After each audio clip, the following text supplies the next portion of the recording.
Hey everyone, welcome back to the 443 Security Simplified. I'm your host, Mark the Liberty, and joining me today is... Corey. Undead Knock Rider.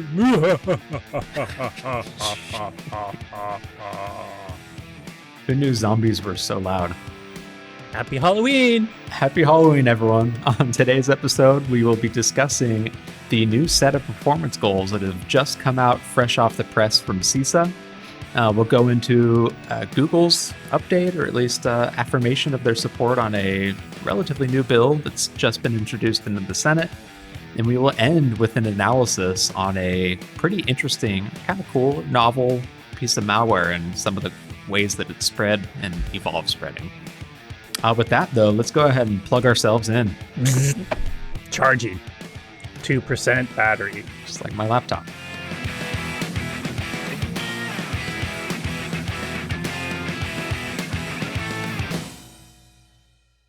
So this first story starts back in July of last year, actually. And I'm pretty sure we talked about this when it came through, where the White House signed a national security memorandum that basically required CISA, the Cybersecurity Infrastructure and Security Agency, got it right that time, in coordination with NIST to develop a set of just baseline cybersecurity goals that would be consistent across all critical infrastructure sectors. Hey, Mark, what's NIST?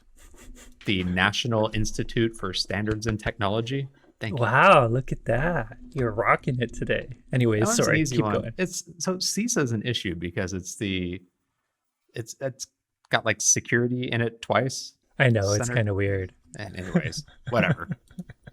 So the purpose of this memorandum, it wasn't to develop a new framework. So NIST is typically responsible, or at least participates in developing cybersecurity frameworks, which are like the high level abstract view of what you should be doing as an organization to secure yourself.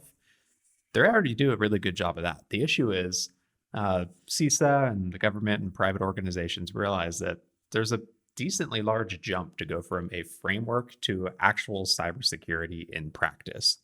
And a lot of organizations, especially smaller ones, which exist in the critical infrastructure sectors, don't necessarily have the expertise or executive buy-in or a way to explain that jump from a NIST standard framework to a here's what we need to do for our company. So the purpose of this memorandum and these goals was to kind of bridge that gap. And so last week, CISA actually published their cross-sector cybersecurity performance goals, or CPGs, as they're calling them, as a basically optional set of guidelines to help bridge that gap between those standardized frameworks and practical implementations.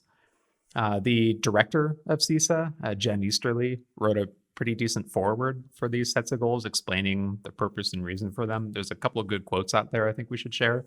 So she says, quote, "It became clear that even with a comprehensive guidance from sources like the NIST Cybersecurity Framework, many organizations would benefit from help identifying and prioritizing the most important cybersecurity practices."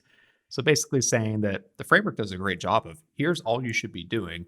The reality is, like, no organization, especially small ones, can just go, all right, let's do everything. You have to have a prioritized list. It reminds me of Australia's Cybersecurity Essential Aid, which I think I may have mentioned on the podcast, if not with you, Mark, maybe with one of our Australian guests when you were out. But it's the same thing, like what is the AASCA? It's like the UK's version of the Australia cybersecurity, whatever. But they have a big set of cybersecurity controls that are all the things you should do. But like you say, it's a lot. So the Essential 8 is picking the 8 core things that any SMB should do. And the way that they pick the 8 is those 8, they say, fix 80% of the threats, and the last 20% is by all the other extra stuff. So I agree. I like it when you need to give baby steps to less mature secure organizations. Give them the critical things they should do first before they start to get into all the really deep controls. So I think it's a smart thing to kind of give people this may not be all the things you should do, but this is the most critical stuff to do first. If Australia didn't name that the Australian security set, then they missed a grade A opportunity for an acronym. Australian secure NSS. Oh yeah, yeah. There we go. Anyways, Or AS. Oh, never yeah. mind. I There it I'm glad goes. I said NSS because I kind of I didn't have to censor myself with the production beep. Anyways, another You're quote such an from it. NSS, Mark. I'm just kidding. Aren't they like defunct now? Anyways, They are. They are defunct because they so were the other. Anyways, I'll shut up. anyways, yes. Moving on to another quote that I thought was interesting. So she said, quote, the CPGs, so the Cybersecurity Performance Goals, strive to address this need by providing an approachable common set of IT and OT cybersecurity protections that are clearly defined, straightforward to implement, and aimed at addressing some of the most common and impactful cyber risks. So, like you said, like the whole point is to like give someone at least a foundation to go off of. And they designed it all to be easily readable and explainable too. I also like the admittance, but the mention that this is the critical infrastructure performance goals, and yet they point out that both IT and I think we've said it before. While there are nuances and differences, now that OT operational technology, things like plant machinery and stuff like that, is network connected, a lot of the security is similar. So it's nice that even though these are critical, they're focusing on what is it, the 16 main categories of critical infrastructure. This is also a good set of, goal things to do for normal IT organizations too, I would think.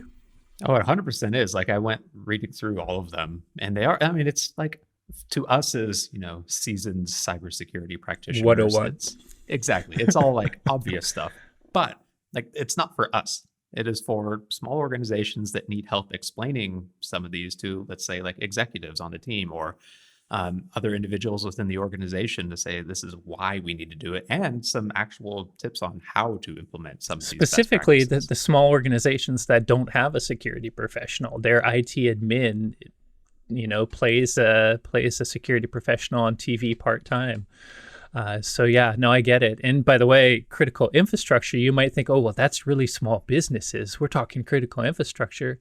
There's little power utilities and townships that are just like the smallest of a small business. So I would argue that even OT folks sometimes, like you say, not for the seasoned security professional, but for the organizations that don't have that to get started.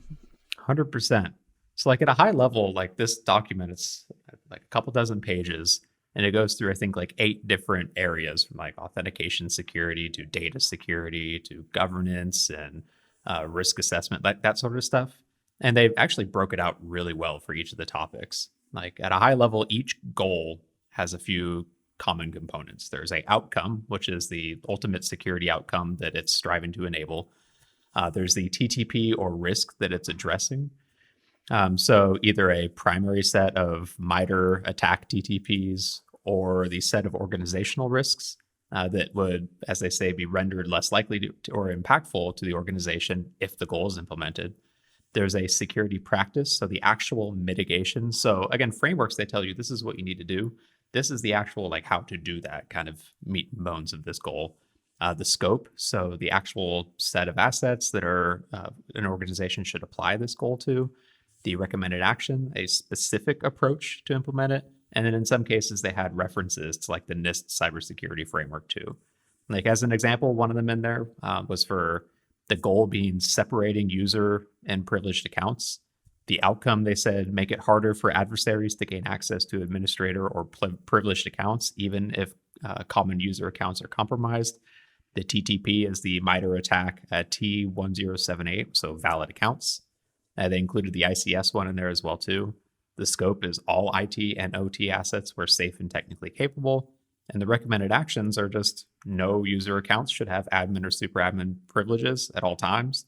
And admins should maintain separate user accounts for all actions and activities not associated with admin role business. So basically saying use a normal unprivileged account for like email and web browsing, save the admin or super user account for when you specifically need those actions. Don't use that all day, every day. So again, like you just said, like 101 stuff, but it does a really great job of breaking out this idea from a framework and saying, here's how you actually do it, some practical tips. And there's like 100 of these in there.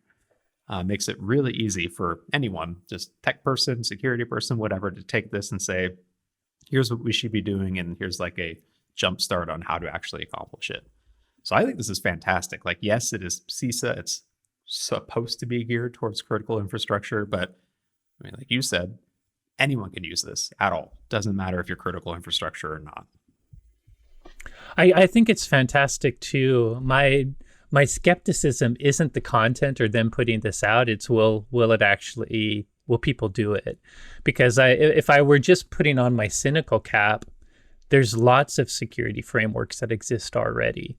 You know, the CIS controls, and NIST has their own before this. You know, there's ISO's ISMS, you know, information systems, or am I getting it right? Information security management. Oh my God, Corey, aren't you like a Yes. CISSP? Yeah. And by the way, we run ISMS, and I always forget the acronym.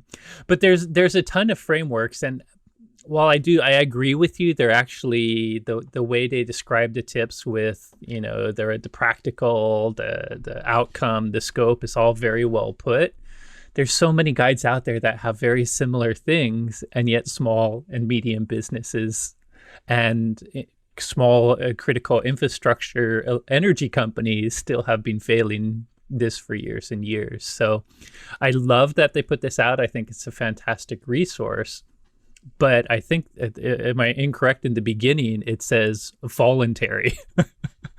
So no matter how, if you have 12 great guides and no one's following any of them, will a 13th great guide change anything? So I think it's fantastic. I noticed at the beginning it's voluntary, and I think at some point you got to force certain types of verticals to do things. You know, I think they're continuing to be nice and hoping people do the right thing, and maybe this guide will change some people.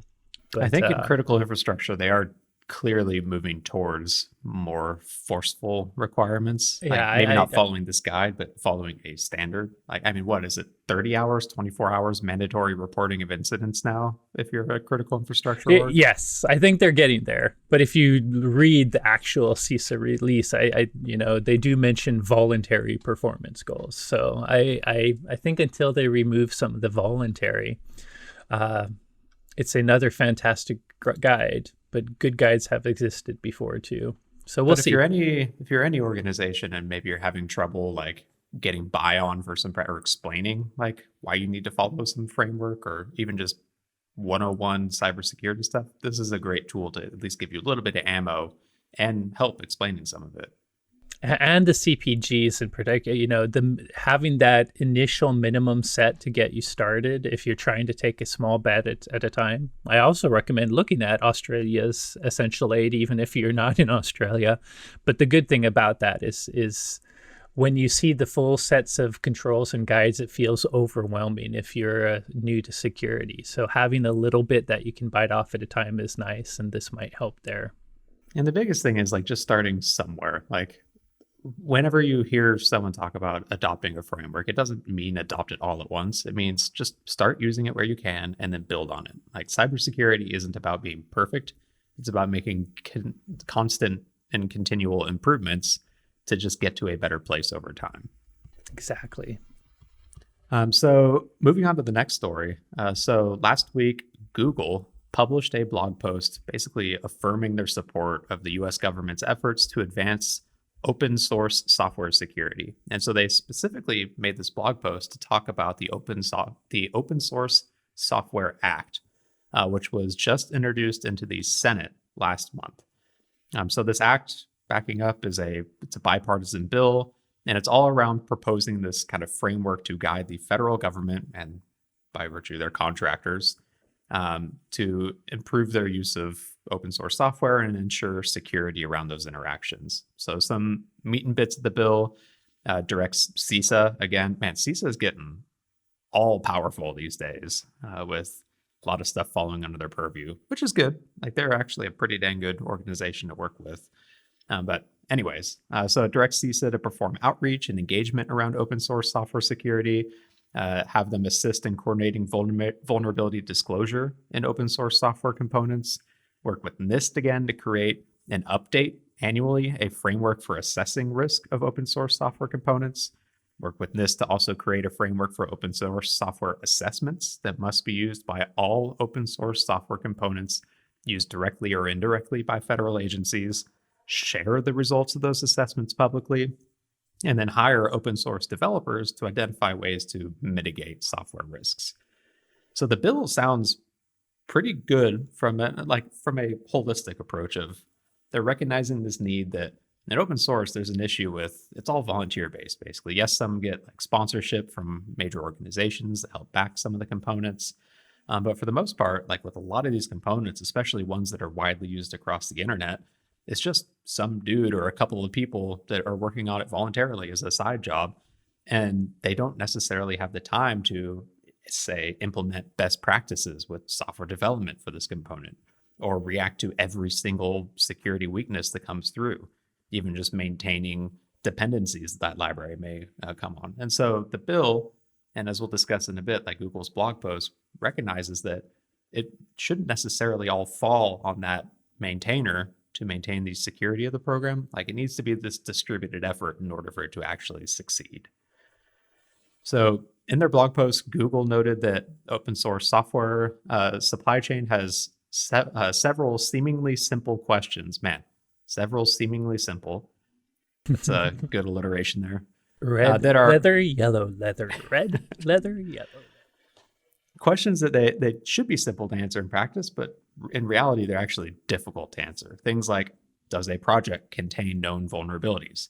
Are the project's maintainers and community following security best practices during software development? What open source dependencies are part of this particular piece of software? And how secure was the distribution of the supply chain? As I was reading those questions, the one question that was left out was kind of what you said before. You said what I think is one of the bigger problems with securing an open source project is, does this global widespread open source project, is this global widespread open source project only maintained by one developer? You know what I mean? So answering even the questions you mentioned is easier if people imagine that something like OpenSSL, by the way, which I think 6 years ago was only a few maintainers, but despite the fact that it was huge, everyone uses it. I think, how can you even answer any of those questions when some of these really widespread popular open source packages don't really have as big a team as you think? I mean, people probably imagine everything's like Apache, where Apache actually is a company with a big team of maintainers, but there's so many projects. So yeah, I agree with these questions that Google had, but you hit on one earlier, which I think is a big one, that there's some pretty big open source projects that are used in all kinds of software and hardware platforms that they're not even being maintained anymore by the small maintainers that got them. So how can you even get to answering these questions about infrastructure and vulnerabilities, etc.? There's a really good example of like something you were just hinting at there. So in the world of JavaScript, so there's constantly new versions of JavaScript and new features that come out over time. I think we're on version, 8 point something now of JavaScript's main framework, I guess would be the right word. And so as these new features come out, like you still need to be able to support older browsers that maybe don't get updated because their users just don't install updates, whatever. So there's this JavaScript library called core.js, and its whole job is to do what's called polyfilling. So it sees a new feature and it makes it work with old JavaScript in browsers. And it's maintained, or at least was maintained, by a single guy. Things got like 26 million downloads every single month or every single week. Maintained by a single guy, and that guy was arrested and put in an 18-month prison sentence for something unrelated to this. So for an 18-month period, this 26 million download a week library used all across the internet had no one to actually be able to maintain it because he was in prison. And like that's one example, but I'm willing to bet there's libraries used everywhere where like the maintainer just disappears off the face of the earth, and now no one's able to continue Although I to like run. that example. I mean, what's better than the guy goes to, I mean, I feel bad for him, but the guy's in jail, so he can't really focus on security of this super popular platform. Exactly. And with a lot of these things, like JavaScript specifically, I know this because I do a little bit of JavaScript dev. Like these libraries, it's not like you use core.js in your application. It's you use this other library that somewhere down this dependency tree uses this one. And so if it's that widely used and that buried down the dependencies, you may not even know that it's not being updated. You may not necessarily know that there's like vulnerabilities in that you need to address if you're not specifically looking for it. This is the issue that's so difficult to solve with a lot of open source libraries and programs, is that it's a spider web of dependencies and not a lot of time or resources to be able to address some of these issues. So in Google's blog post, they said, quote, given the primarily volunteer-driven nature of the open source community, we cannot expect open source software developers to shoulder the full burden of advancing software security on their own. And they later went on to say, to get to a future where the burdens of security is shared, Google says we need freely available automated solutions like infrastructure that prevents tampering by default when software is being built and released, advances in vulnerability discovery and management that automate finding, tracking, and fixing bugs for developers, and seamless connections across all sources of security data and tools for analysis so customers can have meaningful insight into the security of their software. So a blog post is basically saying, we support this bill and advances in open source software security. There's also a little bit of a raw, go us piece. Here's the millions and billions of dollars that we're giving back to the community for it. I do think it's cool that they gave $100 million to the Open Source Software Foundation. I mean, they're putting money where their mouth is. I also got to admit that I like that they, you know, I'm sure you're going to embarrass Pop Corey with his closed Apple ecosystem, but I'm actually an open ecosystem person. I do often argue the security value of closed ecosystems, but I would rather have security in an open environment where people could do what they want with the hardware or software that they wrote or had. So I really like the idea of open source, always have. And so, you know, I think it's cool. I mean, the whole reason Google and others want to support it is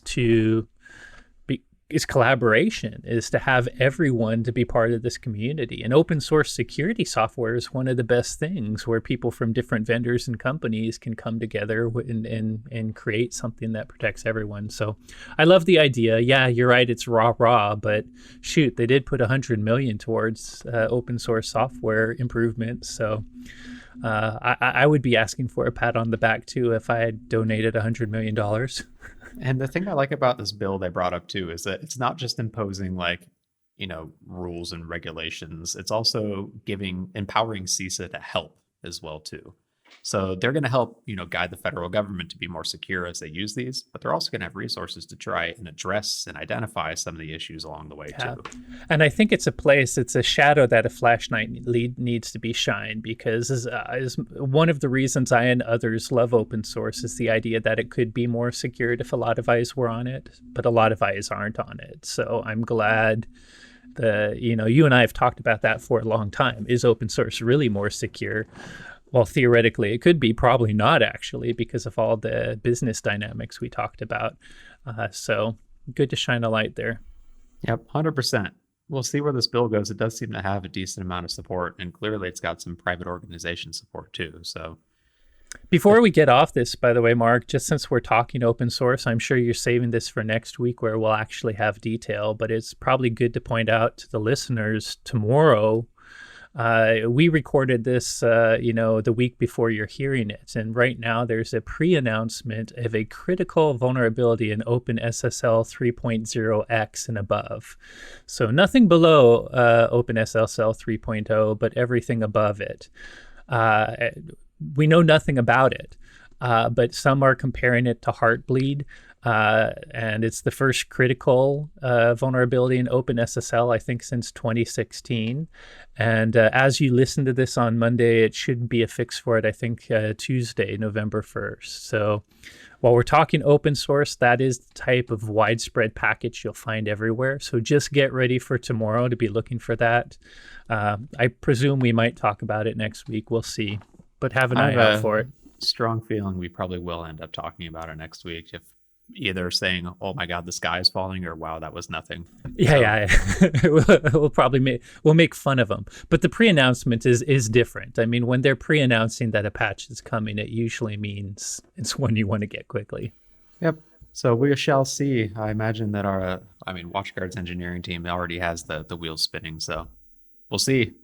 It's going to be a very exciting week next week. Like you said, first critical vulnerability since Heartbleed in 2016. Yeah, at least it's not releasing on Halloween, man. That would be extra spooky. But the day after. That's right. Happy Halloween, everyone. So rounding out today, there was a cool blog post by Google, picked up by some other news sites on the activities surrounding I guess not new, relatively recent though, malware family called Raspberry Robin. So first off, the name a bit silly. I think it comes from the organization that found it.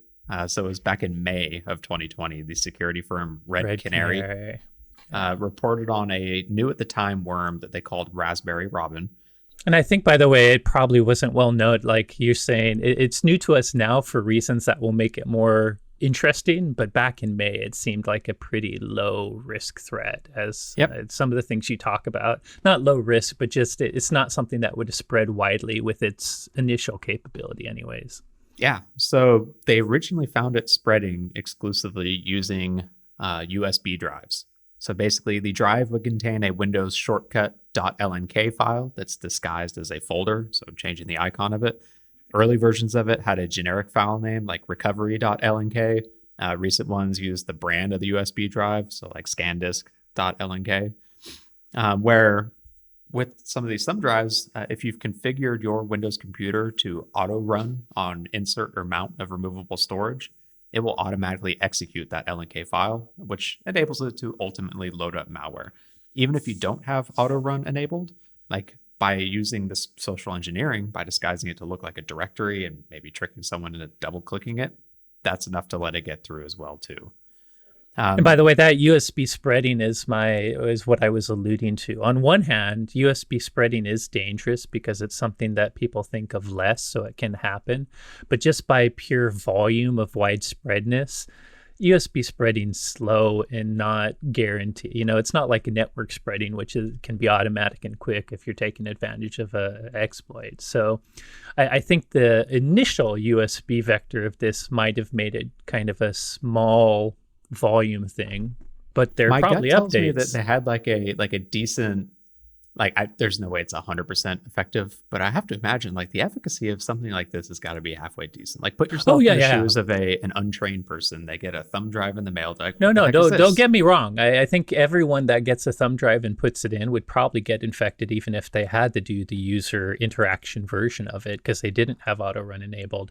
But by its very nature, it's not like network based. I can do hundreds of thousands of IPs a second. USB, I have to get a USB key to a victim.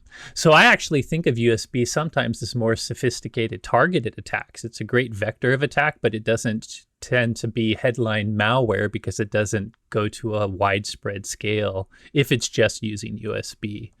As soon as it starts doing other things, though, maybe you'll have updates to tell us why this is becoming more widespread or more interesting. So they noted that it initially used this like social engineering method, whether it be the physical drive itself or tricking them into doing additional actions once they plugged it in.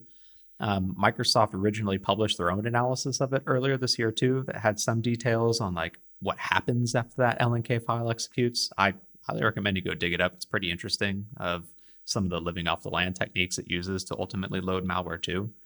But just last week, Microsoft published a blog post detailing Raspberry Robin's evolution, as you've hinted at, Corey, and its connections to the wider malware ecosystem. So back when this all started in May, it looked like it was just a USB worm that didn't really do anything. Like it could load up this malware. The malware was effectively a dropper. But at that point, it was a worm. It wasn't like downloading ransomware. It wasn't downloading a Trojan. It was just sitting there. Since that time, though, it's become much more prolific. So they've identified a link between this Raspberry Robin malware and another dropper called Falpod. Both were found delivering the same JavaScript backdoor called fake updates.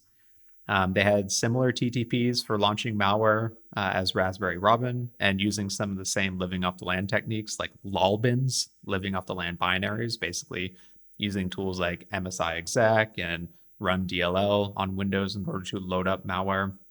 In a slightly more, most endpoints like strong endpoint protection these days is on the lookout for this type of activity, but maybe some legacy protections wouldn't notice a library being sideloaded using run DLL. Who knows?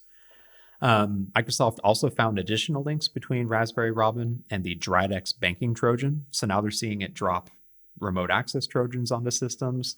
And the latest infections deploy Cobalt Strike and eventually lead to Clock ransomware. All of them lately have been using what they call hands-on keyboard attacks. So it's spread not necessarily through USB at this point. They found it through other mechanisms too. And then once they have this infection, an actual attacker is quote unquote using it to hack an organization. By the way, that might go more with the target. Like I said, I'm not underplaying USB type attacks, to me, they're kind of a sign of sophisticated targeting. It's mostly saying they're not widespread, but everything you said, hands-on, lateral movement, it sounds a little more targeted, right? They're not trying to automate as much spread, automate as much infection and command and control, but they're actually trying to, with USB, you definitely have to target in some way. And then if you're hands-on, they're manually looking for something. So, as much as I'm saying this probably didn't make the news as far as widespread everyone seeing it, it does seem a little more sophisticated in general, especially with living off the land techniques too.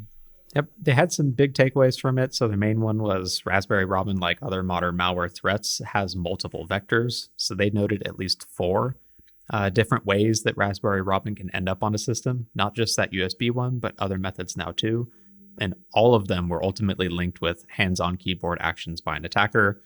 They said worms can be noisy and can lead to alert fatigue for SOCs, but if you don't address them quickly, give worms opportunity to sell access to the affected network, which we see pretty often now on the underground of selling access to session cookies, selling access to a botnet to drop whatever you want. Like these days, I feel like a lot of the major cyber attacks we see, like they're different organizations are responsible for different stages. You have one responsible for social engineering, one responsible for making the botnet, one responsible for developing ransomware. And someone buys access to all that and deploys the ransomware. That's what the affiliate programs are all about. Really, the affiliates are there to gain access. And what they do with that access is, load affiliate ransomware, load affiliate botnet, load. Yeah, so absolutely agree with you.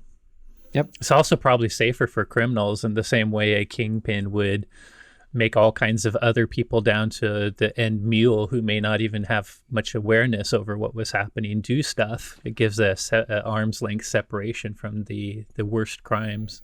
100%.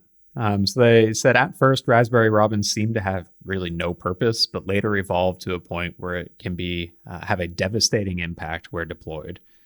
And their basic mitigation suggestions were the typical stuff we always see. So prevent drives from auto running or executing code. Good news is that's disabled by default. Bad news is they've noted a lot of organizations have like legacy group policy configurations that have enabled auto run. I thought you were going to say some companies still enable it, but that is a surprising one, right? If you made your group policy a decade ago when the default was different, you might still have it there. That's probably a good tip. If your group policy hasn't been touched in a while, you should check to make sure if it's really up to date with today's security practices. And the rest of it was basically boils down to use good endpoint protection and endpoint detection response, like enable tamper prevention and use tools that can identify some of these lolbins activity and the living off the land activity. By the way, random just thing. We've commented many times how kind of what I call grayware hacking tools, stuff that are made by researchers. I shouldn't even call them grayware because good guys use them and like them. But we keep on seeing Cobalt Strike. But unlike Metasploit, Cobalt Strike is expensive as heck. I wonder if it's a cracked version of Cobalt Strike. It just seems it's not unusual to see Metasploit in others. Cobalt Strike is great, by the way. I would see why a bad threat actor would use it, but it's not cheap. So I wonder if they're cracking it. Oh, I guarantee they are. I mean, speaking as someone that has perused the high seas occasionally, I've seen it. I've definitely seen it, which is why I ask. Although we in real time, our own threat analysts are talking about how cracks are one of the biggest things containing malware nowadays. So I wonder how many threat actors using Cobalt Strike are using the Trojan crack, and another threat actor is stealing their victims. Again, speaking with firsthand experience as a teenager in the 2000s, yes, cracked software tends to come with a lot of malware on it. And I guarantee that has not changed. Yep. But either way, like, I recommend checking out the article. It's pretty cool. Microsoft and Red Canary have done some good research on this over the years. And I don't know, it's always interesting. Like, I feel like you said, USB spread malware, it's not widespread, but it's interesting because it's like, it feels different than like network spreading. No, I like it. They put thought into it. Like, they found your address and actually shipped it to you. And that's why I think it probably is more targeted and more sophisticated. But it's funny how the threats that don't get widespread may not make the headlines back in May, but they might be the more dangerous. The ones that anything that's hands-on probably has a higher chance of succeeding than the purely automated ones, unless there's a really well-known zero-day. The automated ones, tend to hit barriers here and there. But if they're doing hands-on, if they're sending USB keys to a specific place, that's the threat actor I would worry the most about, because they're looking specifically at you. Get a thumb drive in the mail unsolicited, even if it says it's from like Amazon.com. What if it's from WatchGuard? If we start mailing out what if we start giving them away at the booth like we have in the past? Who wants a 443 branded thumb drive? We'll ship it to you. Maybe we should ask them to bring back thumb drive giveaways, and we can use it as a research project and have something benign that shows how many people actually opened the booby-tracked documents. I would love that as a research project. That is such a massive can of worms. That's one way. I don't think it'd get past legal. I don't think it'd get past legal. Yeah. I mean, there's got to be some way to do, like, just even it loads up an image or something and we can track like the number of loads on that. But either way, like, if as soon as a researcher finds that, like, that's how you get slapped in the face all over Twitter, assuming Elon Musk hasn't destroyed. But if a researcher found it, they would see it would be our fun research project and realize we were good guys and just trying to point something out. They would see, but there are angry people out there. Anyways. Terrible idea, but maybe we'll do it. Who knows?